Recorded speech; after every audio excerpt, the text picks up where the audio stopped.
So, click under professional dashboard, tapos click payout.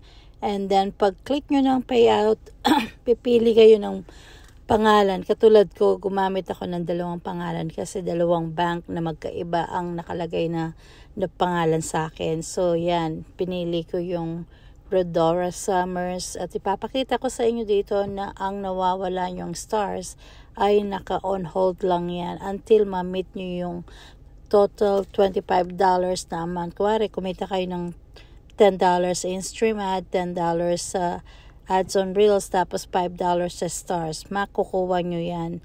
Pag hindi pa $25, hindi po yan nawawala. Naka-on hold lang yan. Ayan o, meron po akong dalawang naka-on hold na stars. At sana po nasagot ang inyong mga katanungan. Hindi po yan para po sa akin. Para based sa experience ko, hindi yan nawawala. Hindi yan, nandyan lang siya. Good morning everyone. This is Dang Summers. Sa mga nagtatanong na nawawala ang kanilang stars, para po sa akin, hindi yan nawawala. Naka-on hold lang siya hanggang ma-meet nyo yung amount na threshold na kailangan bayaran ni Meta. So, kung nasa Amerika kayo, pag basta combining total ng masasahod nyo ay 25, papadala yan ni Meta. Pag nasa Pilipinas yata kayo, pwede na rin ng 25, basta yung total amount na masasweldo nyo is 25, okay? Pag hindi po 25 yan, naka-on hold lang siya.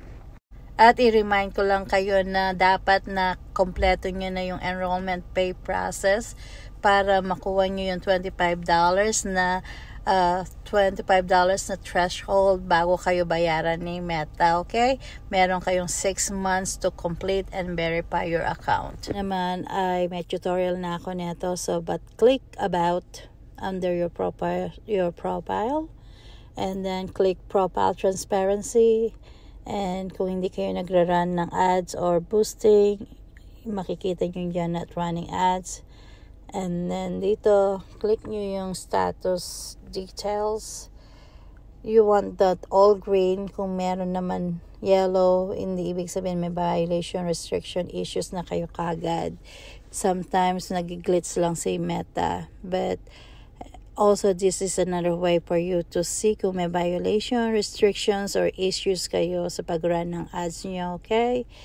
Yun lang, at sana nakatulong. At kung kayo po ay natulungan ito, nagkaroon ng bagong information, like, share, and comment. At kung meron kayong tanong, paki-comment down below. And share na rin para mas marami tayong matulungan.